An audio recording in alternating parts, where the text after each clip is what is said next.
बिस्मिल्लाहिर्रहमानिर्रहीम। Dear students, welcome to excellence online education. Physics की class में खुशामदीद। फिजिक्स में चैप्टर नंबर 13 जिसका नाम है propagation and reflection of light. Last class में इस चैप्टर का जो टॉपिक हमने डिस्कस किया था वो था मिरर इक्वेशन। हमने देखा मिरर इक्वेशन क्या होती है, और मैंने आपको बताया कि मिरर इक्वेशन एक ऐसी इक्वेशन है जो फोकल लेंथ, ऑब्जेक्ट डिस्टेंस और इमेज डिस्टेंस, इन तीन चीजों को लिंक करती है और एक फॉर्मूले की सूरत में आपके पास ये पाई जाती है 1/f equals to 1/p plus 1/q। और इस मिरर इक्वेशन को फिर हमने लास्ट क्लास में ड्राइव भी किया था, बनाया भी था हमने इस मिरर इक्वेशन को। आज की क्लास में हमारे पास जो टॉपिक है, दो टॉपिक हैं, एक है मैग्निफिकेशन और दूसरा है साइन कन्वेंशन। सबसे पहले हम बात करेंगे मैग्निफिकेशन की। मैग्निफिकेशन क्या होता है? देखिए जी स्टूडेंट्स, आपके पास आज का दौर है जी, आज के दौर में आपको पता है जी हर किसी के पास मोबाइल मौजूद होता है और मोबाइल के अंदर एक फीचर आती है जी कैमरा। आपके पास भी आई होप मोबाइल होगा और आपके मोबाइल में ऑब्वियस बात है कैमरा भी होगा। जब हम कैमरा स्टार्ट करते हैं जी और सामने हमारे एक ऑब्जेक्ट रखा हुआ है जी, उसकी हमें सपोज करें जी तस्वीर खींचनी है। सो हमने अपना मोबाइल लिया और उसका कैमरा स्टार्ट किया। लेकिन हम ये देखते हैं कि मोबाइल के कैमरे में जब हम स्क्रीन में देखते हैं तो वो जो हमें जिस शख्स की तस्वीर खींचनी है वो हमें छोटा नजर आ रहा होता है। अक्सर होता है ना। मिसाल के तौर पे आपको अपने भाई की तस्वीर खींचनी है, आपने भाई को सामने खड़ा किया और आप अपने मोबाइल का कैमरा ऑन करके उसके सामने आ गए। अब आपको नजर आता है जी कि आपके मोबाइल की स्क्रीन में भाई काफी छोटा नजर आ रहा है। अब आपको तो थोड़ी बड़ी तस्वीर लेनी है, आपको तो वो बिल्कुल क्लियर भी नजर नहीं आ रहा। आप अपने उंगलियों की मदद से अपने भाई का जो इमेज आ रहा होता है आपकी स्क्रीन पर, उसको बड़ा कर देते हैं और इसको मोबाइल की लैंग्वेज में मैग्नीफाई कहा जाता है। कहा जाता है जी कि आपने ऑब्जेक्ट को मैग्नीफाई कर दिया। सही कह रहा हूँ ना? आपने सपोज करें जी, आप मैं जो हूँ, मेरे सामने एक इंसान खड़ा है, मैं उसकी तस्वीर ले रहा हूँ। सो मैंने क्या किया, अपने मोबाइल का कैमरा ऑन किया और अब अपने मोबाइल के स्क्रीन में उस शख्स को देखने लग गया। मुझे वो छोटा नजर आ रहा है, स्मॉल नजर आ रहा है। मैं अपनी उंगलियों की मदद से उसका एक बड़ा इमेज बना दूंगा, यानी उसको मैग्नीफाई कर दूंगा। सिमिलर कुछ होगा यहाँ पर भी, ये सिमिलर ही कुछ होगा। जरा आप इस ऑब्जेक्ट को देखिएगा। ये एक ऑब्जेक्ट है जी in the form of an arrow, और ये एक ऑब्जेक्ट जो है मैंने एक कॉनकेव मिरर के आगे रखा हुआ है। ये कॉनकेव मिरर है आपके सामने, इसके सामने मैंने एक ऑब्जेक्ट रखा हुआ है। अब मैं इसका इमेज बनाता हूँ। इमेज बनाता हूँ जी, आपको पता है कैसे इमेज बनाया जाता है जी। एक रे आएगी और ये एक रे आएगी, जैसे पोल से टकराएगी जाएगी, और दूसरी रे आएगी। चलो मैं ड्रॉ करके भी दिखा देता हूँ, हालांकि ड्रॉ करने की अब तो जरूरत नहीं है, इतनी हमने इमेज फॉर्मेशन की है। ठीक है जी, तो ऐसे जी सपोज करें जी एक पैरेलल ले आ रही थी और ये मिरर से टकराई और ये ऐप से गुजर गई, और ये पोल से आ रही थी और ये पोल से टकरा के मुड़ी, जहां पे ये दोनों रे मिल गई यहाँ इमेज बन गया। सो अब ये मेरे पास क्या है जी, ये मेरे पास एक ऑब्जेक्ट रखा हुआ है और ये मेरे पास क्या है जी, ये उसका इमेज तैयार हुआ है। अगर हम इन दोनों के साइज को देखें तो हमें नजर आ रहा है कि ऑब्जेक्ट का साइज छोटा है, लेकिन जो उसका इमेज बना हुआ है उसका साइज बड़ा है। नजर आ रहा है ना आपको? नजर आ रहा है कि साइज ऑफ इमेज, हमारी जो तस्वीर हासिल हुई है इसका साइज बड़ा है। किससे? Size of object. ये कॉनकेव मिरर की खास बात है। ठीक है, प्लेन मिरर के अंदर ऐसा नहीं था। ठीक है ना, ही स्फेरिकल मिरर उसमें कॉन्वेक्स के अंदर भी था। प्लेन मिरर के अंदर हमारे पास क्या था कि जी ऑब्जेक्ट अगर इतने साइज का है तो उसका इमेज भी सेम साइज का बना था। ये प्लेन मिरर की खास बात थी। कॉनकेव मिरर के अंदर तो उल्टा ही मामला था जी। प्लेन अगर हमारे पास ऑब्जेक्ट ऐसा है तो उसका जो इमेज का साइज था वो छोटा बना था। लेकिन इस कॉन्वेक्स की थी वो बात। इस कॉनकेव मिरर की एक खास बात यह है कि ऑब्जेक्ट का साइज छोटा है और उसका जो इमेज बन रहा है उसका साइज बड़ा है। सो ये जो इमेज का साइज बड़ा हो जाता है निस्बतन किसके, with respect to object. Object की निस्बत अगर इमेज का साइज बढ़ता है, इसको हम कहते हैं मैग्निफिकेशन। वही बात जो आपको कैमरे में कहा था, ऑब्जेक्ट छोटा था कैमरे के आगे, लेकिन उसका जो इमेज हमने बनाया हमने उसको बड़ा कर दिया। हमने क्या कहा, उसको मैग्नीफाई कर दिया। यहाँ पे भी क्या किया इस कॉनकेव मिरर ने, आपके ऑब्जेक्ट को मैग्नीफाई कर दिया, उसका साइज बड़ा हो गया। ठीक है, तो कॉनकेव मिरर की एक एबिलिटी होती है, एक खास बात होती है कॉनकेव मिरर की, क्या कि अगर आप उसके सामने एक ऑब्जेक्ट रखेंगे और आपका ये कॉनकेव मिरर उसका जब इमेज बनाएगा एक खास पोजीशन पर, ये पता है ना पोजीशन वाली बात को, तो जब हम कॉनकेव मिरर के सामने एक ऑब्जेक्ट को रखेंगे तो जब उसका इमेज बनेगा वो इमेज ऑब्जेक्ट की निस्बत साइज में बड़ा होगा। इस प्रॉपर्टी को हम कहते हैं मैग्निफिकेशन। अब वो उस डिटेल में मैं नहीं जा रहा, आपको पता होगा कि इस ऑब्जेक्ट को अगर मैं सी पर रखूंगा तो सेम साइज का होगा, सी से पीछे रखूंगा तो छोटे साइज का होगा। मैं जाहिर बात है, ऑब्वियस बात है, मैं सी के बाद रख रहा हूँ उसको, ठीक है, सी के बाद रख रहा हूँ, तब इसका इमेज जो है वो मैग्नीफाई हो रहा है। सो मैग्निफिकेशन क्या होगा जी, कि आपके पास मिरर के अंदर एक एबिलिटी है कि जब उस मिरर के सामने एक ऑब्जेक्ट को रखा जाएगा और मिरर उसका एक इमेज बनाएगा तो वो इमेज ऑब्जेक्ट की निस्बत साइज में बड़ा होगा।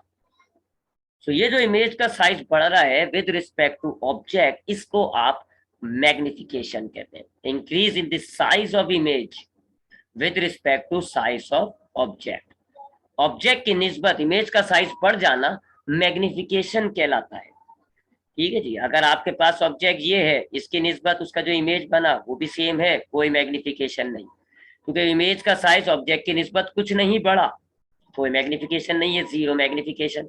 और अगर हम देखते हैं जी कि हमारे पास ऑब्जेक्ट ये है और उसका साइज जो है वो डबल हो गया है, डबल हो गया, तो हम कहेंगे मैग्निफिकेशन टू।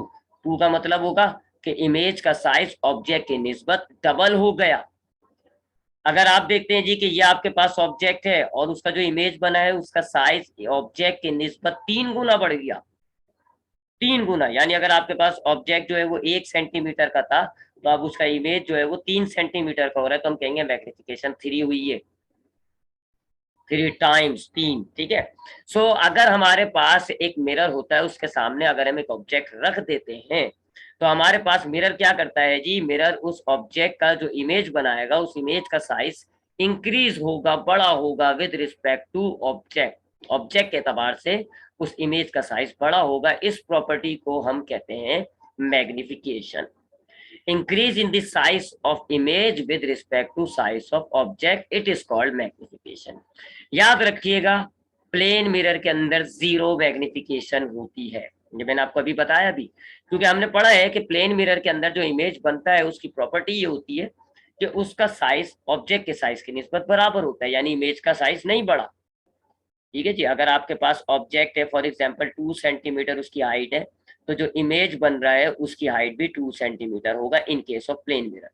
अब देखिए जी, ऑब्जेक्ट का इमेज का साइज ऑब्जेक्ट की निस्बत जरा सा भी नहीं बढ़ा, मैग्निफिकेशन जीरो, यानी प्लेन मिरर में कोई मैग्निफिकेशन की प्रॉपर्टी नहीं होती, वो नहीं बढ़ाता इमेज के साइज को। सिमिलरली कॉन्वेक्स मिरर की अगर हम बात करें, किसकी, कॉन्वेक्स मिरर की, उसके अंदर तो नेगेटिव मैग्निफिकेशन होगी ना, क्योंकि आपके पास अगर ऑब्जेक्ट फॉर एग्जाम्पल 2 सेंटीमीटर का है तो जो इमेज बनता है वो तो उल्टा छोटा हो जाएगा, 1 सेंटीमीटर और छोटा होगा, तो ये तो नेगेटिव मैग्निफिकेशन हो गई। यहाँ साइज बढ़ा नहीं बल्कि इमेज का साइज तो ऑब्जेक्ट की निस्बत कम हो गया। तो कॉन्वेक्स मिरर के अंदर भी कोई मैग्निफिकेशन नहीं होती बल्कि नेगेटिव मैग्निफिकेशन होती है। मैग्निफिकेशन आपको मिलती है खाली कॉनकेव मिरर के अंदर। कॉनकेव मिरर के अंदर ये एबिलिटी है कि अगर उसके सामने एक ऑब्जेक्ट रख दिया जाए छोटे साइज का, तो जब ये ऑब्जेक्ट का इमेज बनाएगा तो वो इमेज जो है साइज में बड़ा होगा, ऑब्जेक्ट की निस्बत इमेज का साइज बड़ा होगा। कॉनकेव मिरर में आपको मिलेगी ये मैग्निफिकेशन की प्रॉपर्टी। एक बात तो ये याद रखिएगा। और दूसरी बात ये याद रखिएगा कि मैग्निफिकेशन जो है एक्चुअल में हम जो लिखते हैं, जैसे मिसाल के तौर पे आपसे कहा जाए कि एक मिरर है उसकी मैग्निफिकेशन है 2, इसका मतलब होगा 2 टाइम्स डबल, यानी इमेज और ऑब्जेक्ट के साइज में डबल का फर्क होगा। अगर आपका ऑब्जेक्ट जो है वो 2 सेंटीमीटर का है तो डबल कर दें, 4 सेंटीमीटर का इमेज बनेगा। अगर आपका ऑब्जेक्ट जो है वो 3 सेंटीमीटर का तो डबल कर दें, 6 सेंटीमीटर का ऑब्जेक्ट बनेगा, इमेज बनेगा। मैग्निफिकेशन 2 का मतलब होगा कि हमारा जो इमेज है वो ऑब्जेक्ट की निस्बत डबल है। इसी तरह से आपसे कहा जाता है जी मैग्निफिकेशन 3, तो इसका मतलब होगा 3 टाइम्स, 3 गुना, यानी अगर आपके पास ऑब्जेक्ट का साइज 1 सेंटीमीटर है तो 3 गुना कर लें जी, मल्टीप्लाई बाय 3, क्या होगा 3 सेंटीमीटर। ये मैग्निफिकेशन ऐसे रीड की जाती है, एक गुण, यानी कि अगर 1 है, 1 है का मतलब है कोई मैग्निफिकेशन नहीं, सेम साइज, ये वाला प्लेन मिरर वाला। 2 है तो इसका मतलब है साइज डबल हो रहा है, 3 है तो इसका मतलब है साइज 3 गुना बढ़ रहा है, 4 है तो इसका मतलब है साइज 4 गुना बढ़ रहा है। तो ऐसे मैग्निफिकेशन को रीड किया जाता है। ठीक है। और तीसरी बात याद रखिएगा, मैग्निफिकेशन का कोई यूनिट नहीं होता, कोई यूनिट नहीं होता मैग्निफिकेशन का। ठीक है जी। तो कुछ बातें बताएं आपको मैग्निफिकेशन के हवाले से। क्या जी, पहली बात ये है कि अगर हमारे पास जो इमेज बना है उसका साइज बड़ा है जी निस्बतन ऑब्जेक्ट के एतबार से हमारे इमेज का साइज बड़ा हुआ है तो हम कहेंगे ये मैग्निफिकेशन है। एक बात। दूसरी बात, मैग्निफिकेशन जो है वो हमें सिर्फ कॉनकेव मिरर के अंदर मिलती है। प्लेन मिरर के अंदर वन मैग्निफिकेशन होती है। वन का मतलब होता है कि सेम साइज का इमेज बनता है, लिहाजा उसको मैग्नीफाई नहीं कह सकते हम। और कॉनकेव मिरर में तो नेगेटिव मैग्निफिकेशन होती है क्योंकि वो हमारे पास छोटा इमेज बनाता है। मैग्निफिकेशन की सही प्रॉपर्टी आपको मिलती है कॉनकेव मिरर में, क्योंकि ये जो इमेज बनाता है वो ऑब्जेक्ट की निस्बत साइज में बड़ा होता है। ठीक है, एक बात ये बताई। दूसरी बात आपको ये बताई कि मैग्निफिकेशन रीड की जाती है टाइम्स की सूरत में। अगर किसी भी मिरर की मैग्निफिकेशन 1 टाइम है, इसका मतलब है ऑब्जेक्ट और इमेज का साइज सेम होगा। अगर मैग्निफिकेशन 2 टाइम्स है, इसका मतलब है इमेज का साइज डबल होगा निस्बतन ऑब्जेक्ट के। 3 टाइम्स है, इसका मतलब है इमेज का साइज 3 गुना बढ़ गया निस्बतन ऑब्जेक्ट के। कि दूसरी बात ये बताई। तीसरी बात, इसका कोई यूनिट नहीं होता, सिर्फ नंबर्स की सूरत में लिखा जाता है, कोई यूनिट नहीं होता। दो फॉर्मूले होते हैं इसके। एक तो ये वाला जी, पहला वाला ये फॉर्मूला है जी, एम इज इक्वल टू, यानी magnification is equal to H I divided by H O. H I से मुराद होता है ये हाइट ऑफ इमेज, आपका इमेज कितना बड़ा हो गया। और एच ओ से मुराद होता है जी हाइट ऑफ ऑब्जेक्ट, यानी आपके ऑब्जेक्ट की हाइट कितनी है। एक तो ये वाला फॉर्मूला लगाया जाता है जी मैग्निफिकेशन मालूम करने के लिए कि इमेज की हाइट को डिवाइड करते हैं ऑब्जेक्ट की हाइट से। और दूसरा फॉर्मूला ये है G Q divided by P. Q आप जानते हैं जी, इस डिस्टेंस को कहते हो जी मिरर से इमेज तक का डिस्टेंस क्यू कहलाता है, जबकि ऑब्जेक्ट से लेके मिरर तक का डिस्टेंस जो है वो पी कहलाता है। तो ये हो गया इमेज डिस्टेंस डिवाइडेड बाय ये हो गया ऑब्जेक्ट डिस्टेंस। तो दो फॉर्मूले होते हैं मैग्निफिकेशन के, जबकि इसका कोई यूनिट नहीं होता।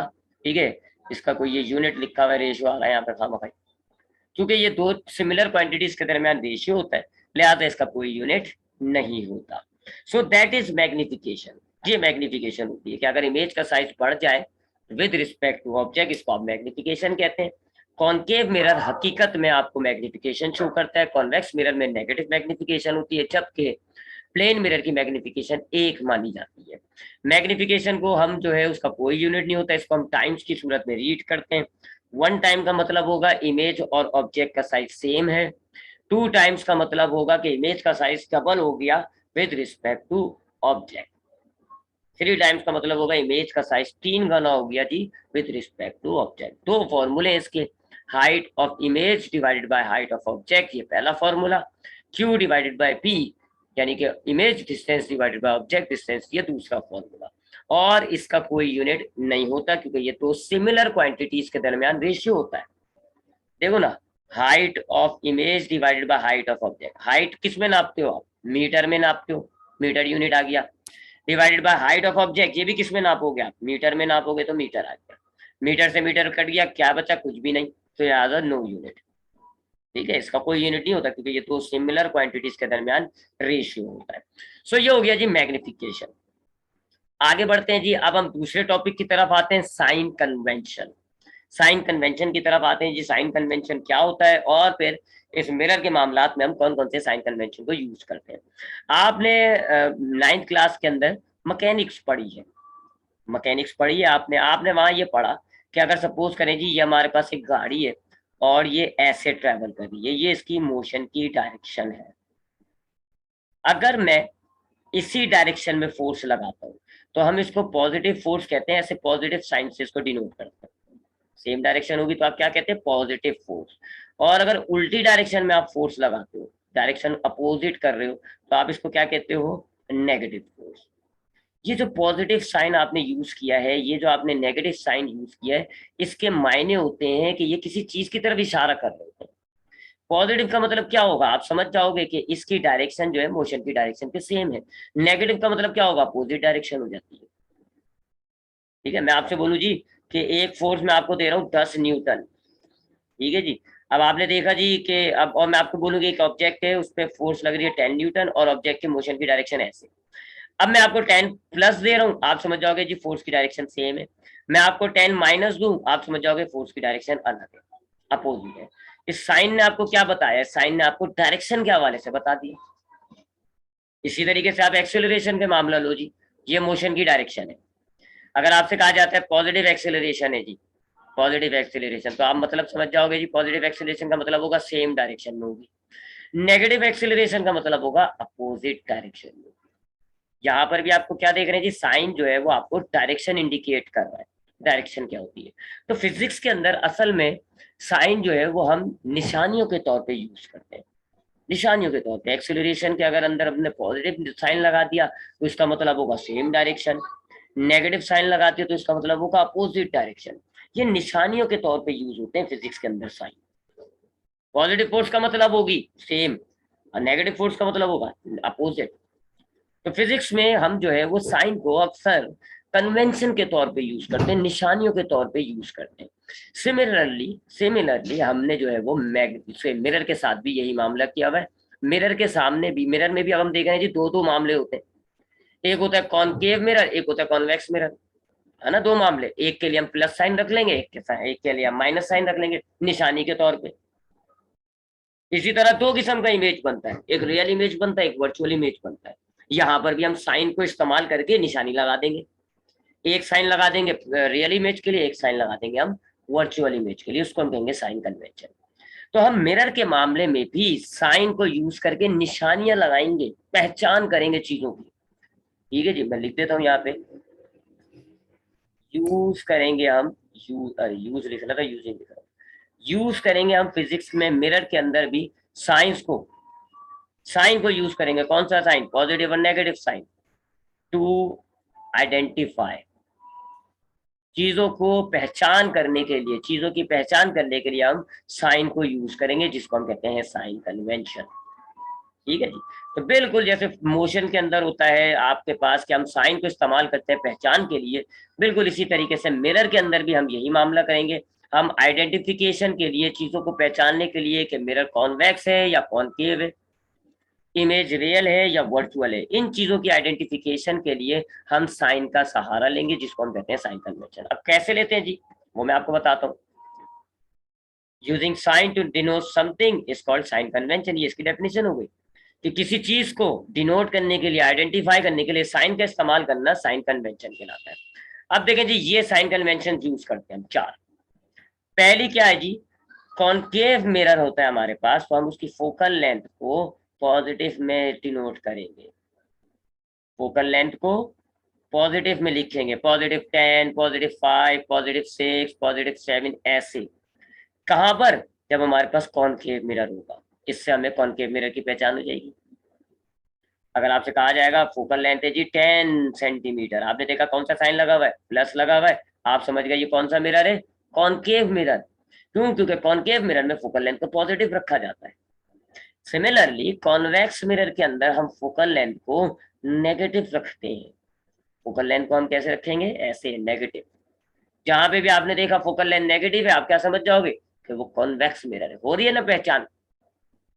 पहचान हो रही है, आइडेंटिफिकेशन हो रही है ना बाय यूजिंग साइन। अब देखो ना, मैं आपसे एक न्यूमेरिकल में कहता हूँ जी कि मेरे पास एक मिरर है और उसकी फोकल लेंथ है +5 सेंटीमीटर। साइन चेक करें आप, प्लस है, आप समझ गए कौन सा मिरर है वो? कॉनकेव। हो गई ना पहचान साइन की मदद से। इसी तरह मैं आपसे कहता हूँ जी कि मेरे पास एक मिरर है, उसकी फोकल लेंथ है जी -10 सेंटीमीटर। अब आपने देखा साइन क्या यूज हो रहा है? माइनस, और माइनस के लिए हमने क्या कहा हुआ है कि जी माइनस हम कॉन्वेक्स में यूज करते हैं, लिहाजा ये मिरर कौन सा हो गया? कॉन्वेक्स। देखा आपने, साइन की मदद से, प्लस और माइनस फोकल लेंथ के साइन की मदद से हमने मिरर को आइडेंटिफाई कर लिया। इसे कह रहे हैं हम sign convention. Identify something with using sign, sign का इस्तेमाल करके हम चीजों की निशानियां लगाते हैं। सो ये हो गया फोकल लेंथ की कन्वेंशन। क्या कहे जी, अगर हम फोकल लेंथ को प्लस रखेंगे तो ये कॉनकेव मिरर है, फोकल लेंथ को माइनस रखेंगे तो ये हमारे पास जो है वो कॉन्वेक्स मिरर है। इसी तरीके से रियल और वर्चुअल इमेज के लिए भी हमने साइन कन्वेंशन की हुई है। रियल इमेज होता है तो हम पॉजिटिव साइन रखते हैं, वर्चुअल इमेज होता है तो हम नेगेटिव साइन रखते हैं। ठीक है जी, ये देखिए, रियल इमेज है तो हम जो है इमेज डिस्टेंस को, किसको? इमेज डिस्टेंस को, क्योंकि इमेज है लिहाजा इमेज डिस्टेंस की बात हो रही है, उसको पॉजिटिव रखा जाता है। क्यू को पॉजिटिव रखा जाता है, Q will be positive if the image is real. और अगर इमेज वर्चुअल होगा तो हम फिर इमेज डिस्टेंस यानी कि क्यू को क्या रखेंगे? नेगेटिव, नेगेटिव में रख लेंगे। इससे पहचान हो जाएगी जी। अगर क्यू आपको पॉजिटिव में मिला हुआ होगा आप समझ जाओगे कि ये रियल इमेज है, क्यू अगर आपको नेगेटिव में मिला हुआ होगा आप समझ जाओगे ये वर्चुअल इमेज है। ठीक है, ये साइन कन्वेंशन हो जाती है। मैं दोबारा बताता हूँ थोड़ा सा, जरा कुछ प्रैक्टिस देखते हैं इसकी।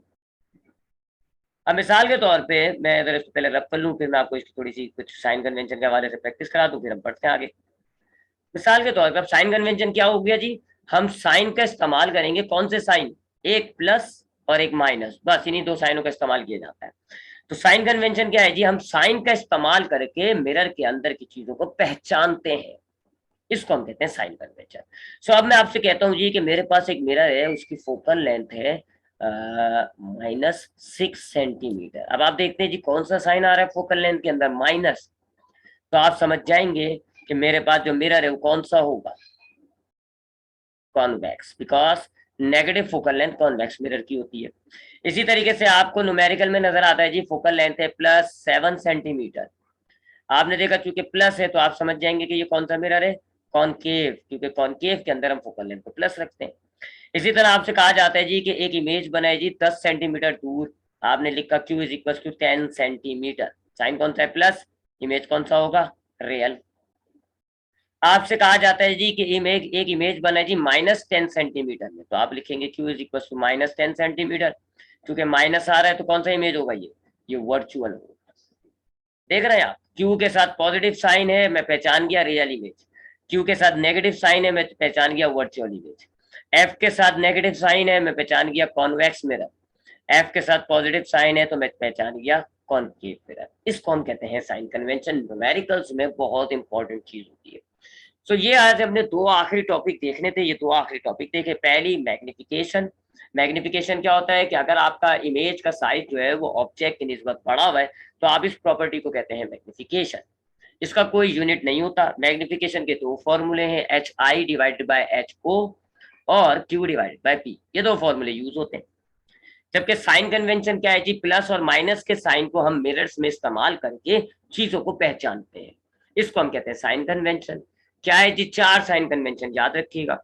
फोकल, अगर कॉनकेव कॉनकेव मिरर है तो हम फोकल लेंथ को प्लस रखते हैं, कॉन्वेक्स मिरर है तो हम फोकल लेंथ को माइनस रखते हैं, रियल इमेज है तो हम क्यू को पॉजिटिव रखते हैं, वर्चुअल इमेज है तो क्यू को हम नेगेटिव रखते हैं। सो ये बिल्कुल आखिरी टॉपिक था, यहाँ हमारा जो है वो चैप्टर खत्म हो जाता है। इंशाल्लाह नेक्स्ट क्लास में हमने जो है वो एक मिनट रुकिएगा, हाँ, नेक्स्ट क्लास में जो है हमने इस चैप्टर के न्यूमेरिकल्स को स्टार्ट करना है। हमारे पास इस चैप्टर के टोटल 8 न्यूमेरिकल्स हैं, हम वो 8 के 8 न्यूमेरिकल्स को सॉल्व करेंगे। आप जानते हैं, आप 9th में न्यूमेरिकल्स को सॉल्व किया हुआ है। आप जानते हैं जी न्यूमेरिकल्स के अंदर फॉर्मूले बड़ी अहमियत रखते हैं, फॉर्मूले बहुत अहमियत रखते हैं जी, कि हमें फॉर्मूला कौन कौन सा चाहिए होता है वो जरा देख लेते हैं। तो अब इस चैप्टर में चूंकि हमने नेक्स्ट क्लास में न्यूमेरिकल्स को स्टार्ट करना है, तो हम देखते हैं जी कि इस चैप्टर में हमारे पास कौन कौन से फॉर्मूले आए जो हमें फिर न्यूमेरिकल्स के अंदर यूज करने होंगे। ठीक है, फॉर्मूले के हवाले से थोड़ी बात कर लेते हैं। तो सबसे पहला फॉर्मूला हमारे पास आया था मिरर इक्वेशन, जिसको हमने ड्राइव भी किया है। कौन सी है जी mirror equation, 1/f = 1/p + 1/q। ये मिरर इक्वेशन था, एक ये फॉर्मूला हमारे न्यूमेरिकल्स में यूज हो सकता है। फिर दूसरा फॉर्मूला हमने आज देखा जी मिरर मैग्निफिकेशन का था जी, क्या, HI/HO, ये मिरर मैग्निफिकेशन का फॉर्मूला है। फिर तीसरा फॉर्मूला हमने मैग्निफिकेशन का एक और फॉर्मूला देखा था, तो वो हमारा तीसरा फॉर्मूला हो जाएगा, मैग्निफिकेशन = Q/P, ये तीसरा फॉर्मूला हो गया। चौथा फॉर्मूला हम जो है इन दो फॉर्मूलों से बनाते हैं। आप देखें ना, इस फॉर्मूले में भी मैग्निफिकेशन आ रहा है, इस फॉर्मूले में भी मैग्निफिकेशन आ रहा है।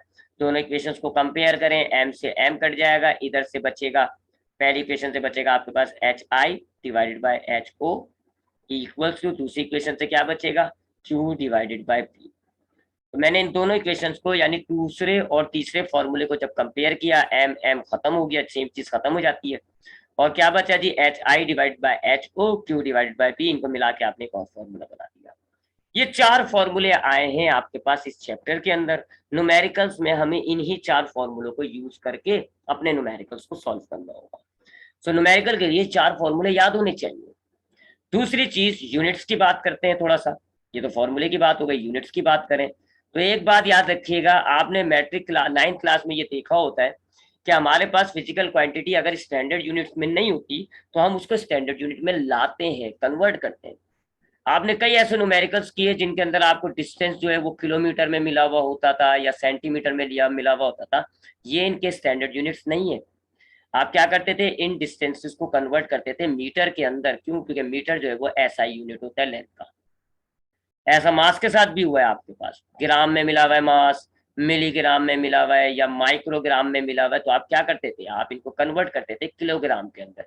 क्यों? क्योंकि किलोग्राम जो है वो स्टैंडर्ड यूनिट होता था, ऐसा यूनिट होता था। तो 9th क्लास में हमने क्या पॉलिसी या क्या ट्रेंड अपनाया हुआ होता है कि अगर हमारे पास कोई भी फिजिकल क्वांटिटी स्टैंडर्ड यूनिट में नहीं होती, सवाल के अंदर अगर हमें कोई फिजिकल क्वांटिटी स्टैंडर्ड यूनिट में नहीं दी हुई, किसी भी यूनिट में दी हुई है, हम उसको स्टैंडर्ड में कन्वर्ट करते हैं, लाजमी कन्वर्ट करते हैं। बल्कि गलत हो जाता है अगर न्यूमेरिकल अगर हम कन्वर्ट ना करें तो पूरा न्यूमेरिकल कट जाता है। ये तो किया है ना आपने ट्रेंड। फिर हमने तकरीबन फिजिक्स में हर जगह पर ये पॉलिसी अपनाई है कि हम यूनिट्स को स्टैंडर्ड यूनिट में रखते हैं, क्वांटिटीज को स्टैंडर्ड यूनिट में रखते हैं। नहीं है तो कन्वर्ट करेंगे, है तो ठीक है। लेकिन यहाँ न्यूमेरिकल्स ऑफ लाइट, लाइट के न्यूमेरिकल्स के अंदर हम ऐसा नहीं करेंगे। हमें जिस यूनिट में, बल्कि ज्यादातर आप देखेंगे आपको सेंटीमीटर में दिए होंगे ये distances, focal length P Q H I H O, ये आपको सेंटीमीटर में दिए हुए होंगे। उसूलन हमें क्या करना चाहिए, हमें इसको कन्वर्ट करना चाहिए मीटर के अंदर, लेकिन हम यहाँ ऐसा नहीं करेंगे। नहीं करेंगे जी, यहाँ पर हम स्टैंडर्ड यूनिट के अंदर कन्वर्ट, बल्कि जिस यूनिट में दिया हुआ होगा सेंटीमीटर में, मिलीमीटर में, माइक्रोमीटर में, हम उसी यूनिट में रख के उसको न्यूमेरिकल को सॉल्व करेंगे। क्यों? क्योंकि ये जो डिस्टेंसेस होते हैं ना, focal length, object distance, image distance, ये बहुत छोटे होते हैं। इनकी वैल्यूज आप खुद देख लेगा न्यूमेरिकल में, 10 सेंटीमीटर होगा, 1 सेंटीमीटर होगा, 5 सेंटीमीटर होगी, ऐसी छोटी छोटी वैल्यूज होंगी जिनको सेकेंड सेंटीमीटर में लिखा हुआ है। अगर मैं इनको कन्वर्ट करके मीटर में लाऊंगा तो ये क्या हो जाएगा, 0.1, 0.01, 0.5 पॉइंटों में चला जाएगा। और पॉइंटों के न्यूमेरिकल्स को सॉल्व करना इतना आसान नहीं होता, उल्टा अजीब सा लगते हैं। इसलिए हमारे पास चूंकि लाइट के मामलात में डिस्टेंसेस कम होती है, मेजरमेंट्स कम होती है, लिहाजा हम इनको छोटे यूनिट में ही रखते हैं, कन्वर्ट नहीं करते। सो लाइट के अंदर ये याद रखिएगा कि यूनिट कन्वर्जन हमें नहीं करनी, नहीं करेंगे जी। हमारे पास जिस यूनिट में भी हमारे पास क्वांटिटी मिली हुई होगी, हमने उसी यूनिट में रखना है। जाहिर बात है लेंथी मिली हुई होती है, यहाँ सारी लेंथी है, तो सेंटीमीटर में ज्यादातर दी हुई होगी, मिलीमीटर में दी हुई होगी, जिस यूनिट में भी दी हुई होगी उसी यूनिट में रखना होगा, कन्वर्ट नहीं करना होगा। तो पहला रूल याद रख लेगा, नो कन्वर्जन। कोई कन्वर्जन हम न्यूमेरिकल्स के अंदर यूनिट्स की नहीं करेंगे।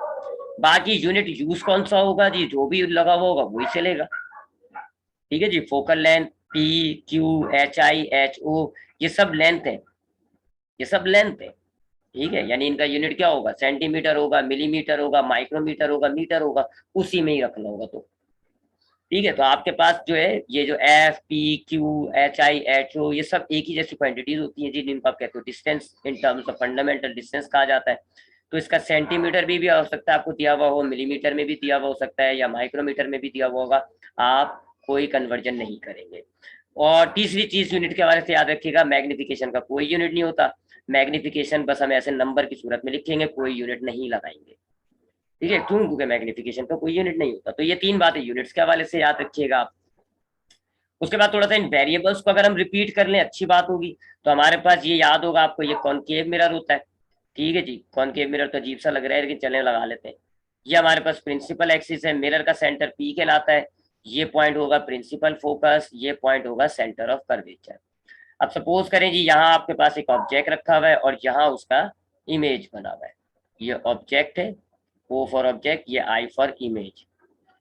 अब ये जो डिस्टेंस होता है जी P और F के दरमियान, ये जो डिस्टेंस है इसको आप कहते हो स्मॉल f, फोकल लेंथ। उसके बाद ये जो डिस्टेंस है जी ऑब्जेक्ट और मिरर के दरमियान, ये वाला जो डिस्टेंस है ऑब्जेक्ट से लेके मिरर तक का ये जो फासला है, इसको आप कहते हो स्मॉल p, ऑब्जेक्ट डिस्टेंस। और ये जो कंप्लीट डिस्टेंस हो गया जी मिरर और इमेज के दरमियान, ये जो डिस्टेंस हमने नापा यहाँ से यहाँ तक का, ये कहलाता है क्यू, यानी कि इमेज डिस्टेंस। तो ये F focal length, P object distance, Q image distance. इसी तरह ये आपका ये जो ऑब्जेक्ट है ये कितना बड़ा है, इसकी लेंथ को आप नाप लेंगे, इसको आप कहेंगे हाइट ऑफ ऑब्जेक्ट।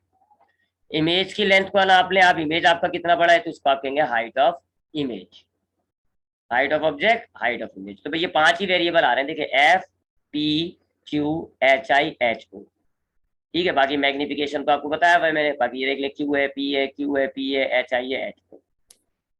तो ये तीन जो दो तीन बातें आपको बस ध्यान में रखनी है। तो इंशाल्लाह नेक्स्ट टाइम हमने इसको न्यूमेरिकल्स को स्टार्ट करना है। न्यूमेरिकल्स के लिए मैंने आपको फॉर्मूले बता दिए जी, ये 4 फॉर्मूले आपने याद करने हैं। यूनिट्स के हवाले से मैंने आपको बता दिया कि पहला उसूल याद रखिएगा, लाइट के न्यूमेरिकल्स में हम कोई कन्वर्जन नहीं करेंगे। हमारे पास लेंथ, ये जो फोकल लेंथ वगैरह, ये हमारे पास लेंथ के जिस यूनिट में भी दी हुई होंगी, हमने उसको उसी यूनिट में रखते हुए सॉल्व करना होगा न्यूमेरिकल्स।